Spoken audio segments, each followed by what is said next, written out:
Baik, bismillahirrahmanirrahim. Assalamualaikum warahmatullahi wabarakatuh. Selamat pagi semuanya, teman-teman. Alhamdulillah hari ini kita bertemu kembali ya di mata kuliah Ilmu Negara. Yang kali ini kita akan membahas mengenai demokrasi modern. Oke, sebelum kita membahas demokrasi modern, kita review dulu ya sejenak apa itu demokrasi. Seperti yang kita sudah pelajari sebelumnya, demokrasi itu merupakan sebuah sistem pemerintahan yang mana kekuasaan tertinggi itu ada di tangan rakyat. Nah, dalam sistem demokrasi, rakyat itu punya hak dan kebebasan di dalam menentukan kebijakan-kebijakan pemerintahan ya melalui perwakilan yang terpilih yang mereka pilih. Demokrasi sendiri itu adalah pondasi untuk mewujudkan suatu kedaulatan rakyat. Ya, kalau kita bicara demokrasi, yang mana suara dan aspirasi masyarakat itu yang menentukan di dalam pengambilan keputusan-keputusan politik. Beberapa definisi dari demokrasi, salah satunya dari Presiden ke Amerika ke-16 Abraham Lincoln yang berpendapat bahwa demokrasi adalah pemerintahan dari rakyat, oleh rakyat, dan untuk rakyat. Yang mana ini menekankan bahwa kekuasaan tertinggi ada di tangan rakyat ya. Pada intinya hampir sama ya seperti definisi demokrasi secara umum. Dan pemerintahan dijalankan sesuai dengan kehendak dan kepentingan rakyat juga. Kemudian menurut Aristoteles, bentuk pemerintahan di mana kekuasaan politik tertinggi di tangan rakyat. Ya hampir sama semuanya. Kemudian di dalam berdemokrasi ini Aristoteles berpendapat bahwa setiap warga negara itu punya hak yang sama di dalam mengambil suatu keputusan politik. Kemudian demokrasi juga ditandai dengan adanya partisipasi efektif. Ini menurut Robert Dahl ya, yang mana mempunyai persamaan hak pilih, pemahaman yang atau sama ya di sini, pengawasan pencakupan orang dewasa, bahkan menekankan pada pentingnya keterlibatan aktif warga negara di dalam proses politik. Kemudian menurut Kelsen, demokrasi adalah pemerintahan oleh rakyat ya, oleh rakyat dari rakyat ya, sama ya, bahwa keputusan diambil oleh mayoritas tapi tetap melindungi hak-hak dari minoritas, jadi tetap mengcover semuanya.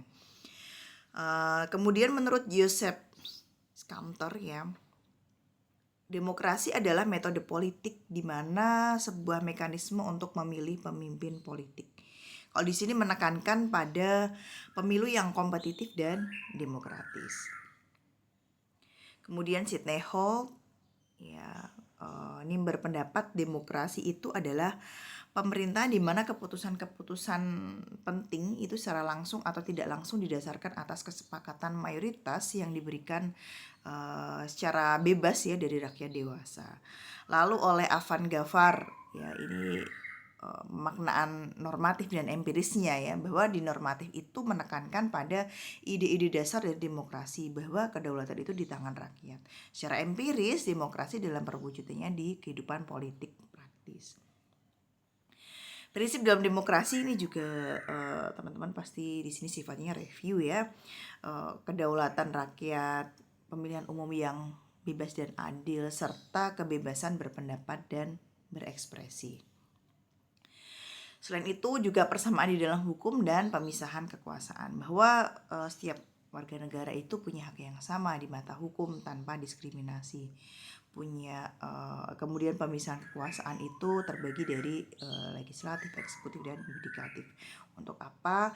Untuk mencegah terjadinya penyalahgunaan dari kekuasaan.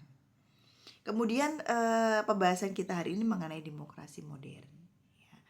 Apa definisi demokrasi modern ya? Seperti yang kita tahu, sejarah demokrasi itu sudah ada sejak demokrasi klasik ya, yang dipraktikkan bahkan sebelum zaman era Yunani kuno dan Romawi.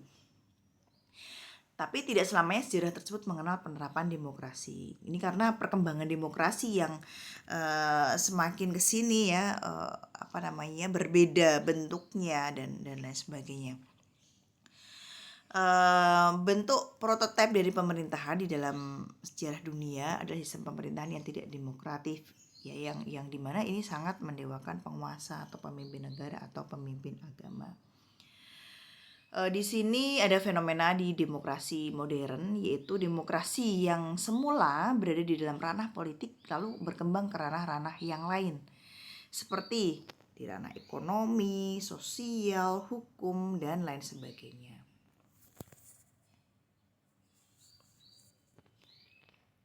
Kemudian kenyataan dewasa ini menunjukkan bahwa hampir tidak ada bidang kehidupan manusia yang tidak dimasuki oleh konsep demokrasi. Jadi di demokrasi modern ini hampir semuanya ini menggunakan prinsip-prinsip demokrasi. Ya. Kemudian meskipun sebelum era Socrates, Plato dan Aristoteles di berbagai belahan dunia ini penerapan sistem demokrasi ini masih sangat terbatas. Kemudian pada zaman Socrates, Plato ya, kita lihat sejarahnya ini lebih secara tertulis, mendalam dan juga sistematis. Oleh karena itu dapat dikatakan bahwa modernisasi pertama di dunia ini terhadap dari makna demokrasi itu sendiri dilakukan pada zaman Socrates, Plato dan Aristoteles tersebut. Bahkan demi memahami arti demokrasi, Aristoteles itu juga sempat mempelajari beberapa negara di Yunani ya, lalu memberikan kesimpulan-kesimpulan yang berbeda tentang sistem demokrasi yang ada. Kemudian rakyat dalam hal ini hanya menjadi objek pengaturan dan objek pemerintahan saja tanpa adanya pengaturan. Oke, jadi tadi ya ada tanpa adanya pengakuan terhadap hak-hak individual maupun hak publik seperti yang dimiliki manusia-manusia pada zaman modern sekarang ini. Karena itu sebelum zaman modern sangat sedikit negara yang secara sadar itu menerapkan sistem pemerintahan demokrasi kecuali Yunani kuno dan Romawi. Bahkan pada saat itu di zaman pertengahan meskipun berlangsung cukup lama, dunia sama sekali tidak kenal dengan sistem pemerintahan demokrasi ya. Hal tersebut terjadi merata di seluruh dunia. Kemudian tipe-tipe demokrasi modern ya. Demokrasi modern itu ada 3 tipe. Yang pertama ada demokrasi representatif dengan sistem presidensial. Ya, di mana di dalam sistem ini terdapat pemisahan tegas antara badan dan fungsi legislatif dan eksekutif. Nah, badan eksekutif sendiri terdiri dari seorang presiden, wapres, dan menteri yang membantu presiden di dalam menjalankan pemerintahannya. Kemudian dalam hubungannya dengan badan perwakilan rakyat atau legislatif, di sini para menteri tidak memiliki hubungan pertanggungjawaban dengan badan legislatif. Ya, pertanggungjawaban para menteri diserahkan sepenuhnya kepada presiden. Presiden dan para menteri juga tidak dapat diberhentikan oleh badan legislatif. Yang kedua ada demokrasi representatif dengan sistem parlementer. Nah, sistem ini itu menggambarkan hubungan yang erat antara badan eksekutif dan legislatif.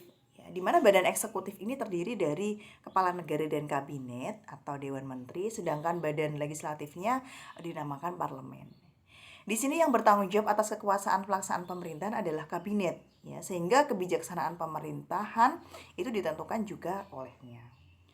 Lalu kepala negara itu hanya simbol kekuasaan, tapi punya hak untuk membubarkan parlemen. Yang ketiga adalah demokrasi representatif dengan sistem referendum atau badan pekerja, di mana dalam sistem ini tidak terdapat pembagian dan pemisahan kekuasaan. Ya, ini bisa dilihat dari sistemnya, di mana badan eksekutifnya merupakan di sini badan legislatif. Badan eksekutifnya dinamakan Bundesrat, yang kemudian bagian Bundesversammlung atau legislatif yang terdiri dari Nationalrat ya yang atau badan perwakilan nasional dan Ständerat yang merupakan perwakilan dari negara-negara bagian yang disebut kanton tersebut. Lalu bagaimana sih demokrasi sendiri di dalam pandangan Islam? Ya, ini mohon maaf PPT-nya kok di HP jadi berantakan ya. Nanti mungkin bisa saya share PPT-nya lagi. Di sini di dalam Al-Qur'an terdapat banyak sekali ayat-ayat yang terkait dengan prinsip utama demokrasi ya. Antara di dalam Al-Imran ayat 159, Asy-Syura ayat 38 yang dimana di sini berbicara tentang musyawarah. Lalu ada Al-Maidah ayat 8 ya, Asy-Syura 15 yaitu tentang keadilan, Al-Hujurat tentang persamaan ya. Al-Hujurat ini persamaan, bagaimana berdemokrasi di depan hukum itu punya persamaan ya. An-Nisa tentang amanah, dan juga di Al-Imran ayat 104 ini tentang kebebasan mengkritik ya. Kemudian kebebasan berpendapat di Asy-Syura juga. Kemudian bisa ketika kita lihat basis empirisnya, menurut Aswad Mahasin, agama dan demokrasi memang beda. Agama itu berasal dari wahyu, sementara demokrasi itu dari pergumulan pemikiran-pemikiran atau hasil pemikiran dari manusia ya. Yang mana agama itu punya dialektika sendiri. Namun menurut Mahasin tidak ada halangan bagi agama untuk berdampingan atau bersama-sama dengan demokrasi. Elemen-elemen pokok demokrasi di dalam perspektif Islam sendiri itu meliputi Asy-Syura ya, Al-Musawah, Al-Adalah, Al-Amanah, Al-Masuliyah, dan Al-Huriyah ya. Kita nanti akan bahas satu-satu ya. Asy-Syura ya merupakan suatu prinsip tentang cara pengambilan keputusan yang secara eksplisit ditegaskan di dalam Al-Qur'an. Misalnya, dan urusan mereka diselesaikan secara musyawarah di antara mereka dalam Al-Imran 159, dan bermusyawarahlah dengan mereka dalam urusan itu. Jadi musyawarah, demokrasi itu punya korelasi yang lebih ya. Kemudian dalam praktek kehidupan umat Islam, lembaga yang paling kenal dengan pelaksana syura adalah Al-Ahli wal Adli pada zaman Khulafaur Rasyidin, di mana lembaga ini itu lebih menyerupai tim formatur yang bertugas memilih kepala negara atau khalifah pada saat itu. Jadi jelas bahwa musyawarah itu diperlukan sebagai bahan-bahan pertimbangan dan tanggung jawab bersama di dalam setiap mengeluarkan suatu keputusan. Dengan begitu, maka setiap keputusan yang dikeluarkan oleh pemerintah akan menjadi tanggung jawab bersama. Dari musyawarah itu juga merupakan bentuk dari pemberian penghargaan terhadap orang lain karena pendapat-pendapat yang disampaikan itu menjadi pertimbangan bersama. Nah, begitu pentingnya arti musyawarah dalam kehidupan bermasyarakat, berbangsa, dan bernegara, sehingga Nabi sendiri juga selalu menyerahkan atau memberikan opsi ya musyawarah kepada para umatnya. Kemudian yang kedua al-adalah, yaitu keadilan, yang dimana di sini artinya adalah menegakkan hukum termasuk rekrutmen di dalam berbagai jabatan pemerintahan. Itu juga harus dilakukan secara adil dan bijaksana, tidak boleh kolusi dan nepotis. Nah, pada kenyataannya ketika kita paham di dalam Islam itu seperti apa, harusnya ya udah tidak ada lagi tuh rekrutmen jabatan yang menggunakan kolusi dan nepotisme. Tapi pada kenyataannya namanya manusia ya, pasti tidak luput dari hal tersebut. Itu ada aja ya yang alasan hilaf dan lain sebagainya yang mengatasnamakan hal tersebut. Kemudian di dalam An-Nahl juga tentang keadilan, sesungguhnya Allah itu menyuruh kamu untuk berbuat adil dan berbuat kebajikan, memberi kepada kaum kerabat, dan Allah juga melarang perbuatan keji dan kemungkaran serta permusuhan. Itu ya, ini prinsip besar di dalam demokrasi. Ini prinsip yang mutlak di dalam keadilan di dalam hukum Islam ya, dimana Nabi juga menegaskan bahwa kehancuran bangsa-bangsa terdahulu itu adalah karena orang-orang kecil yang melanggar hukum ya. Sementara bila yang melanggar itu orang besar, maka dibiarkan berlalu ya. Ini seperti jargon kita, mungkin hukum itu tumbul ke atas, tajam ke bawah ya. Ini juga ada pada zaman Nabi pada saat dulu. Betapa di sini prinsip keadilan dalam sebuah negara itu sangat diperlukan ya. Negara akan ada ungkapan ya, yang negara yang berkeadilan akan lestari kendati ia kafir. kafir, sebaliknya negara yang dolim akan hancur ketika ia mengatasnamakan Islam. Apabila itu ada kedoliman di dalamnya, itu ya prinsip ekstrim ya, terlalu ekstrim kalau menurut saya.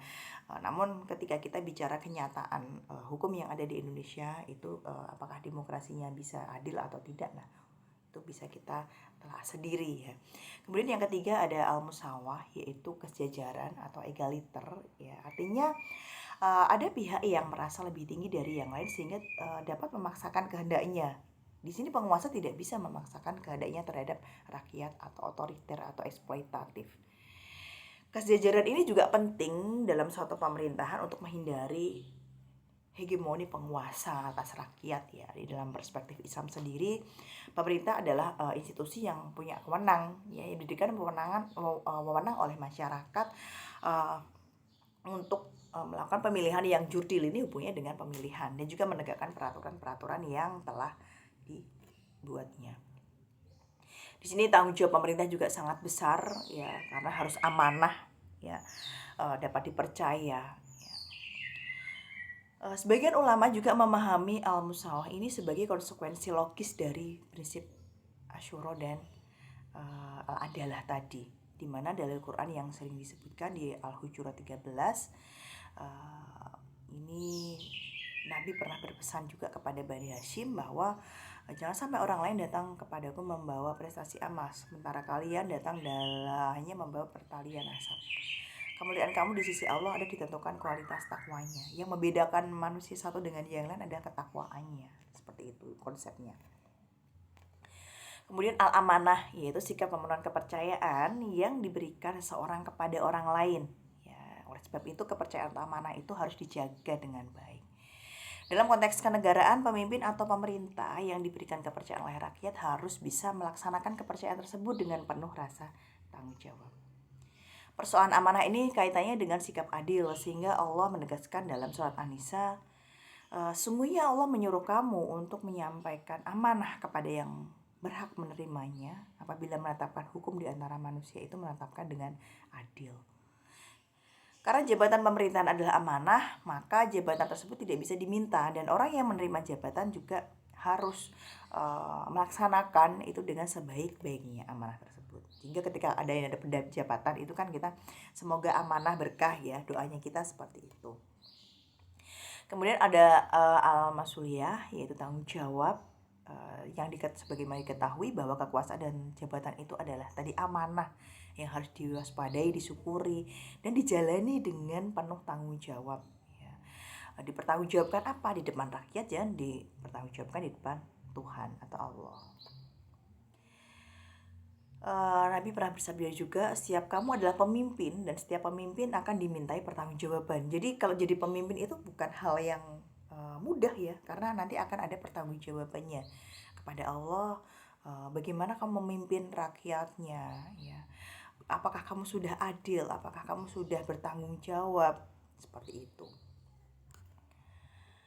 Kemudian al-huriyah, yaitu kebebasan, bahwa setiap orang, setiap warga masyarakat diberi hak dan kebebasan untuk mengekspresikan pendapatnya. Asalkan itu dilakukan dengan cara yang bijak, dengan akhlakul karimah, dengan adab ya, dalam rangka al-amr bil ma'ruf ya.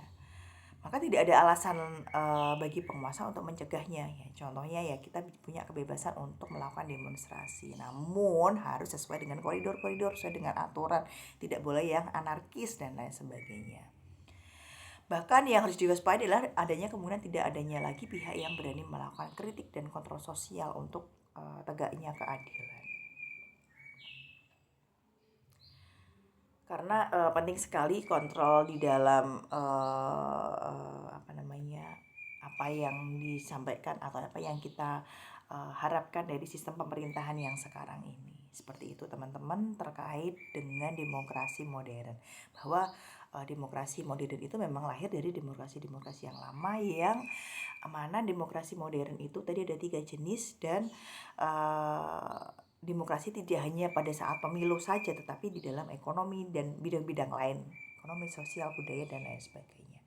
Itu dari saya, semoga bermanfaat. Silahkan jika ada pertanyaan bisa langsung ditanyakan di forum.